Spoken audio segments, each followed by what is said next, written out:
Hey, folks, this is the Urban Louisville Chess Podcast. I'm your host, Coach Corbin. This is an interview that just sort of came to me.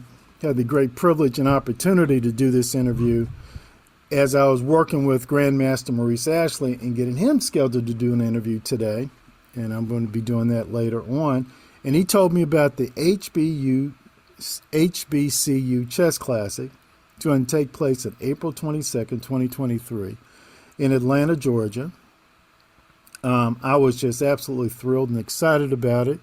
Then, of course, I went to the website Dr. Shabazz has, the chess drum, and he talked about it. I said, "Man, this is fantastic." I just had to get some folks on, and I've had the great privilege to have my sister here, Shania Francis, with Spelman College, and brother Alan. I can't read my own handwriting. It's ridiculous. Conan? Conan? Okay. At Morehouse College. Now, folks, we're not going to talk about those two institutions because if you don't know those two institutions, you need to stop living under a rock. All right? Spelman College, Morehouse College. I mean, it's like Harvard and Yale. Come on, folks. So you know what people we're talking to today are some high quality folk. But my sister, I'm going to start with you. You're with. Name the organization with Black Odyssey Chess Society. Is that right? Yes, correct. Okay. Tell us a little bit about that. We're a little slow here in Kentucky, so don't use the big words. Come on down. Okay. So the Black Odyssey Chess Society is a chess society Alan and I started here in August at the AUC to just promote like critical thinking and problem solving skills within the Black community. We noticed that there was like a lack of chess within our HBCU community. So we just was like, why not just start our own? And the rest was history. Yeah. You know, here in Louisville, I teach chess pretty much. I mean, it's my full-time gig. I have a nonprofit organization, Kentucky Chess Ambassadors. And here at JCPS, we have a department called Diversity, Equity, and Poverty, headed by Dr. John Marshall. And he's been having me teach chess at different schools really for the past 6-7 years. And the reason why is just basically what you said, in that it really helps promote critical thinking and problem-solving skills. And of course, the majority of the schools I go to are Title I schools, where you'll find a good many of our folk and Latino folk there. So you said there was a lack. Now I'm sort of surprised. Actually, I'm always surprised where I don't find a college or university that has a chess team or a chess program, because it just seems the most logical thing to have. Mm-hmm. I mean, I don't know what your feelings or thoughts are on that. Yeah, Alan, do you want to give your thoughts and feelings on it first, or? Sure. I mean, historically, chess programs in predominantly Black institutions are either severely underfunded or they're non-existent, whether it's a result of the budgeting problems that exist within HBCUs. Mm-hmm. But when we notice this at, the predominantly white institutions, chess programs are oversaturated. To the degree where they, triple in multitude compared to the HBCU's environment. And so, I mean, it's definitely a problem. That the whole concept of critical thinking that's associated with chess is not within, the Black school. But you sort of see that as a reflection of just the broader chess environment, where you see tons of these programs or tons of these tournaments, and oftentimes the participants aren't people that look like you and myself. Mm-hmm. And so that's, an issue within itself, but that just, proves to be just a reflection of the reality that is, chess in the Black community. And so that's, what we're all about. Ash and I mentioned we're, a nonprofit organization with the missions and values of promoting better critical thinking as a means of playing chess. And so, yeah, that's all we're about, and we hope to continue that mission and value. Now, brother, you had mentioned about being underfunded. At the HBCUs, the chess programs, chess teams are basically underfunded. Either one of you, do you think that it's going to require then for That's to sort of try to get sources of funding outside of the HBCU community? I think it requires both. Like, I'm sorry if you wanted to answer, but I'll answer briefly. Yeah, it requires both. Funding from our schools, I think sometimes we like over prioritize like sports and entertainment. Where like majority of the school's budgets is going towards football and basketball. But then what about like the people who are actually trying to do something different and actually thinking stuff, and we don't really have as much programs. So I think the school would have to allocate at least some percentage of the school's budget to chess. Not only would it benefit the chess players, but as well as everybody else at the institution. But online resources and sponsorships are always like, grateful, like we're thankful for it. Mm-hmm. And like it's needed as well. Yeah, Alan, you can add on.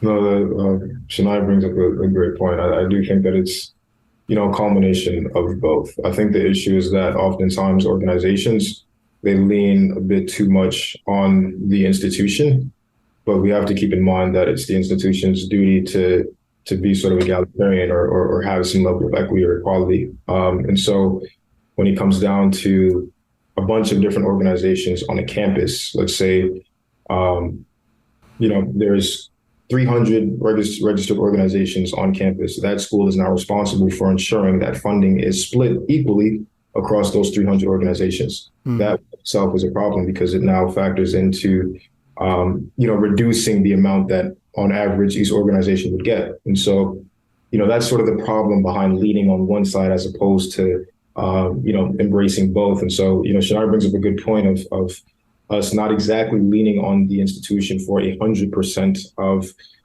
the resources needed for the organization, but also just not being afraid to reach out to a third party. I think oftentimes the mindset is that the third party doesn't exist, or the third party may not have may not share the vision, and as such, may not be incentivized to allocate any resources to that organization. But trust me, they do exist. They've existed for us, and they've existed for other organizations. So yeah, I couldn't agree with you more, brother. When my nonprofit, actually, I've been doing this since 2010 here in the city of Louisville. My nonprofit's only been up 2-3 years, and I was told, hey, there's probably more support out there for what you do. You just haven't knocked on enough doors or the correct door. And one day I was absolutely stunned, where I was smack dab in the middle of the black community. That's West Louisville, here in Louisville, and working with, we had probably about 20, 25 black students there. And some white guy showed up. He was a great help. And then next thing I find out, this guy owns an asset management company that manages close to $1 billion in assets. And so he invited me out for lunch, free food. It's against my religion to turn down free food. So I went to lunch. And he was talking to me about why he was so supportive of what I was doing and what he's able to do for me, what he's not able to do for me. And the big thing for him was, one, his experience at college. He took a college course, and they talked about how certain quote unquote games can help boost a person's academic skills, thinking skills. And he said chess was just an absolute natural for that. And then two, he had heard about me from one of his clients. And so I was absolutely stunned.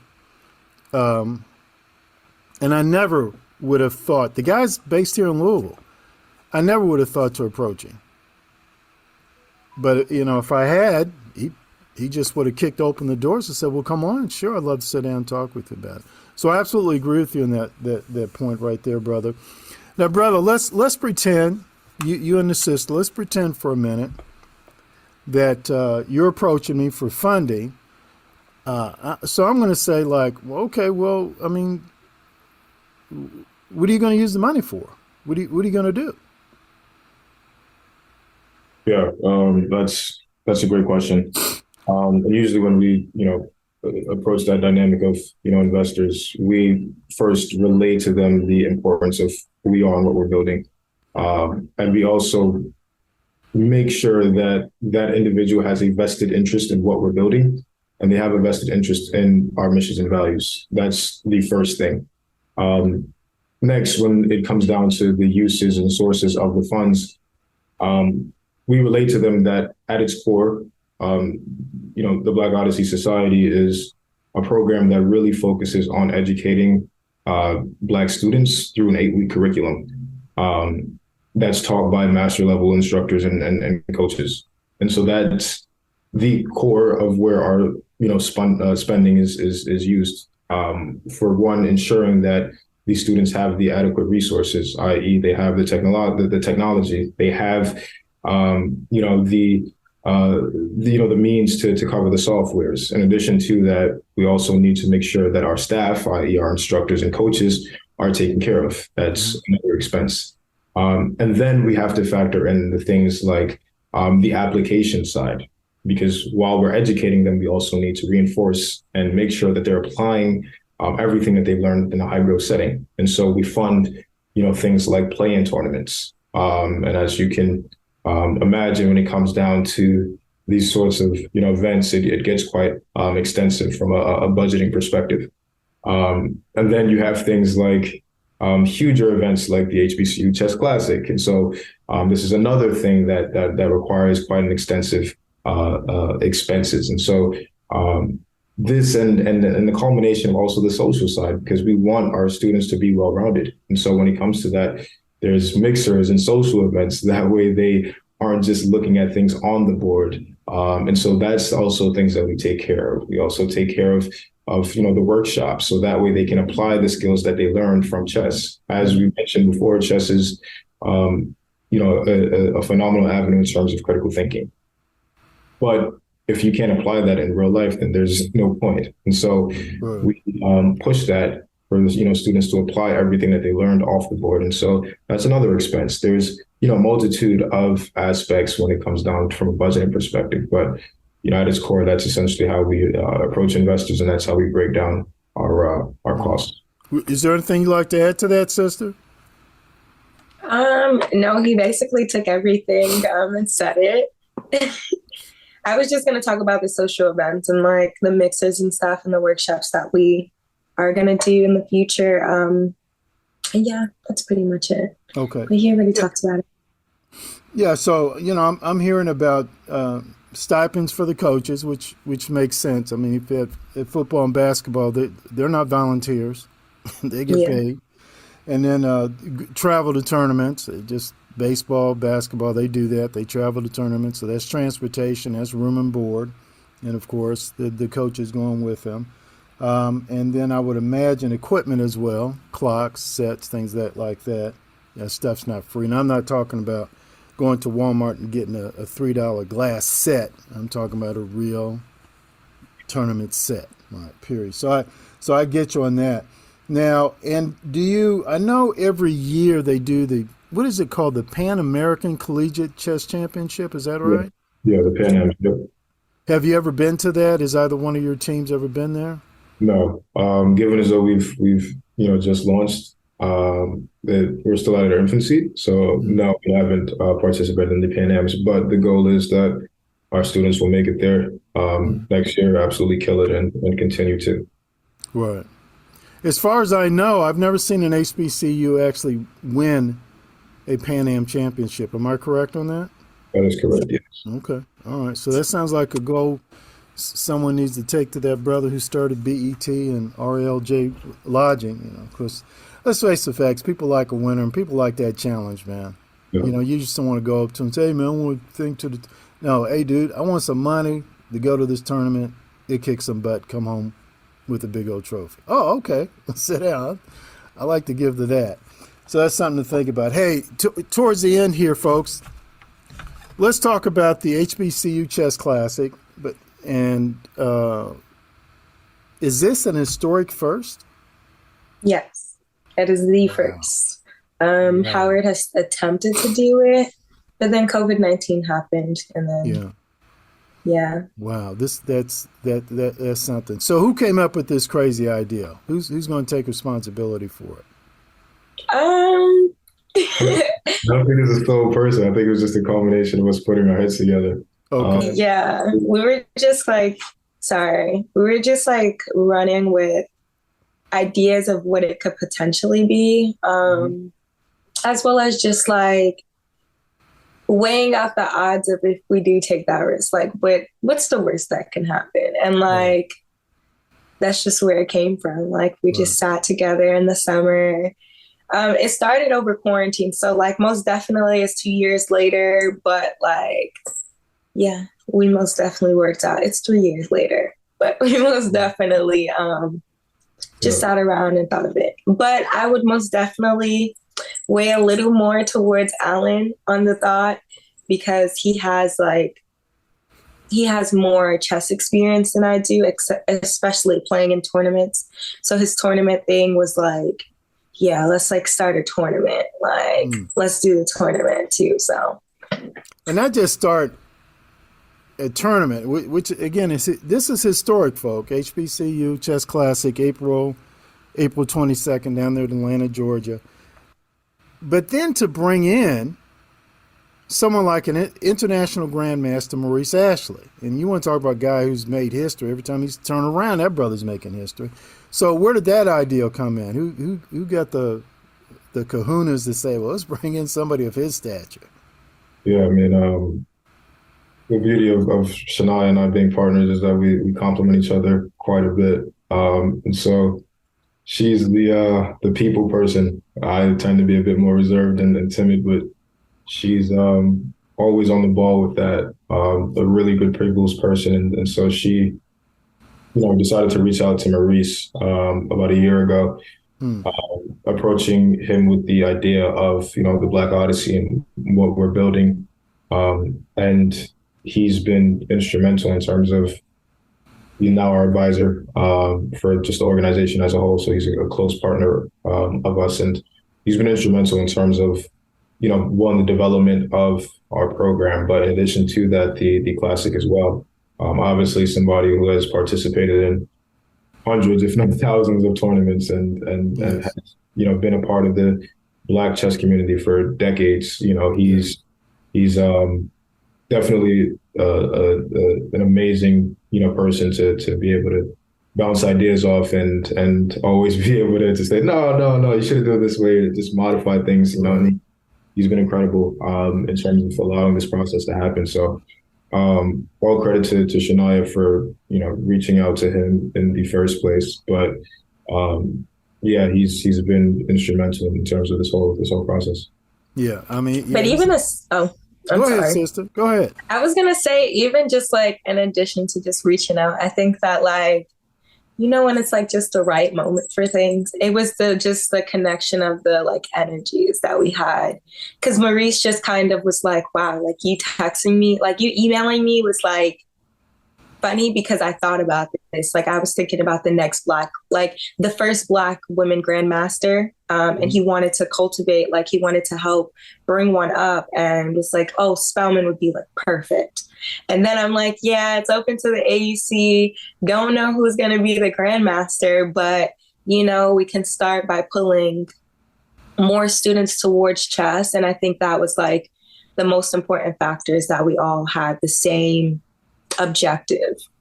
So yeah, it just connected, and it was history ever since. Wow, that's beautiful to hear. We've had the great privilege of having a grandmaster here a couple of times in Louisville, and he immediately, actually before he arrived, he was saying to his host, I want to be in touch with Black chess coaches, and I want to go talk to Black students involved in chess. And man, it was an amazing experience, and I had the great privilege of spending some time with him, and my students absolutely loved it. But I also want to thank you guys for what you're doing. This is great. It really encourages our students here. You better believe we're going to be talking to them about this for the longest time, and then we might even be out there begging for some money to say, hey, we need to go to Morehouse and Spelman and check out the chess players, but also just check out the campus in general, even though we do have 2 HBCUs here in the Commonwealth of Kentucky. Well, Yeah, I do want to say, because TBO has we have a bigger goal of expanding to every HBC, so you necessarily don't have to come to Morehouse and Spelman to catch our players. But in the near future, we will establish chapters in Kentucky as well as other surrounding states, because there's 105 HBCUs. So the goal is to have it in all 105. Whoa, okay. Sister, you are a dreamer, ain't you? I hear you, girl. Very much so. I hear that. I hear that. And one last question here. Before we do that, though, let me say this is the Urban Louisville Chess Podcast. I'm your host, Coach Corbin. Please, guys, go to my Facebook page, Urban Louisville Chess Podcast. You can also put in my name, Corbin Sievers, at YouTube. Check out my YouTube channel. And then my website is kychessambassadors.com. And we're speaking to two great visionaries here. Brother, sister, if someone wants to send a few dollars to your organization, how can we do that? Yeah, so you can visit our website, which is tbosociety.com. tbosociety.com. You should be able to see a donation button immediately. It says donate. And if you are decide to be very, very generous, which we appreciate, you can make your donations all through our website. Okay, and that is TBO? Yes, TBO. T is in Tim, B is in ball, O is in Oscar, society.com. Fantastic. And we go to that website, and there's a donation button there. Absolutely. Okay, all right, great. Hey, I want to thank you so much for doing this, spending time with me today. Hopefully we'll be able to do this again sometime. Absolutely. Yes, thank you so much. Thank you, ma'am. Bye-bye.